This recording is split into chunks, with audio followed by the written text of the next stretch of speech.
Assalamualaikum warahmatullahi wabarakatuh. Halo, nama saya Muhammad Rafi Destian. Saya dari kelas 7J akan membawakan ceramah tentang Isra Mi'raj, perjalanan Nabi Muhammad ke Sidratul Muntaha. Hikmah peristiwa Isra Mi'raj bagi pelajar. Hikmah peristiwa Isra Mi'raj bagi pelajar adalah Isra Mi'raj Nabi Muhammad SAW diperingati setiap tanggal 27 Rajab. Pemerintah rakyat Indonesia menetapkan peringatan Isra Mi'raj sebagai hari libur nasional. Peringatan Isra Mi'raj Nabi Muhammad SAW diharapkan tidak hanya sekedar seremonial belaka bagi umat muslim, khususnya kaum pelajar. Peringatan Isra Mi'raj sejogjanya menjadi pembelajaran berharga yang diterapkan dalam kehidupan sehari-hari sebagai siswa di sekolah maupun sebagai anak di rumah. Allah Subhanahu wa Ta'ala telah menunjuk sebagian dari tanda-tanda kekuasaannya kepada umat manusia. Tanda-tanda kekuasaan Allah Subhanahu wa Ta'ala sesungguhnya untuk menguji keimanan seseorang.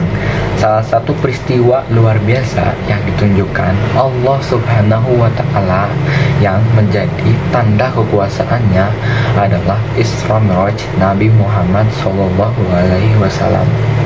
Pada hakikatnya, peristiwa Isra Mi'raj adalah proses penjemputan atau perintah dan kewajiban sholat secara langsung oleh Nabi Muhammad SAW bersama malaikat Jibril. Inilah istimewanya ibadah sholat dibandingkan ibadah wajib lainnya seperti membayar zakat, berpuasa, dan naik haji.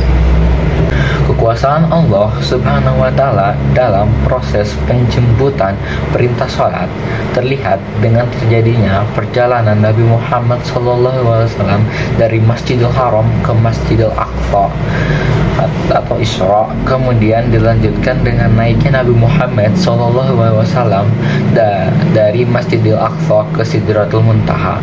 Proses Isra Mi'raj berlangsung dalam waktu relatif singkat, sekitar sepertiga malam. Menurut logika manusia, hal itu sangat sulit diterima dengan akal yang sehat. Namun karena kekokohan keimanan kepada Allah Subhanahu wa Ta'ala, perintah Isra Mi'raj Nabi Muhammad SAW dapat diterima oleh Abu Bakar As-Siddiq, sahabat Nabi Muhammad SAW. Perintah dan kewajiban sholat telah dijemput secara langsung oleh Nabi Muhammad SAW.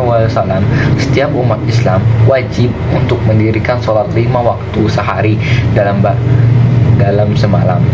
Barang siapa yang meninggalkan sholat berarti telah meruntuhkan agama Islam, karena sholat itu adalah tiang agama. Sholat itu mencegah perbuatan keji dan mungkar. Hal ini akan terwujud apabila seorang muslim benar-benar mendirikan sholat, bukan hanya sekedar mengerjakan sholat.